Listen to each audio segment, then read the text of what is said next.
They gave him a vape. They sure did. Salim did. Yeah.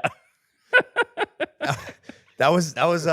So let me explain that a little bit. Okay. So Kyle contacted me and was like, yo, would you take us to meet this tribe? And I was already going to Vanuatu, to a very nearby island at that time of year. And I was like, look, if you want to jump on, we can go over to Mota Island, which is the island that has this very, very remote, very traditional tribe.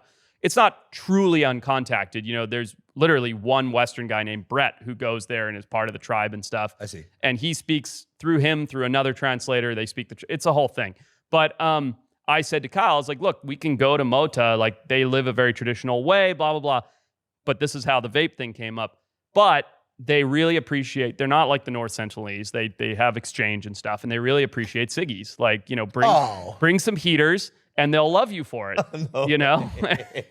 So Kyle, being Kyle, he landed at the airport in Vanuatu and bought like $5,000 worth of duty-free cigarettes. Yeah.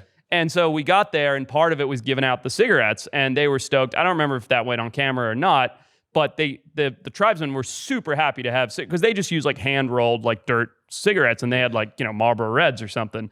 So they were stoked. But by the second day, they had smoked through 1,000+ cigarettes. And Salim's standing there with his vape, and he's like, here, you want this? You want this? And so they took it. That's so funny. It seemed like they enjoyed it. Oh, they loved it. They loved it. But it seemed, I could see how a viewer without that context thinks it's fucked up. Yeah. There was a bit of backlash. Oh, totally. And I mean, that's not my department. You know, I stay out of that kind of thing. Were you able to stay out of that? I mean, I was there. I was on the island, but I can't control. I mean, you know what Kyle and the boys are like. You can't control those guys. Yeah. Not in a bad way. They're a ton of fun, but, you know, I have no control over that.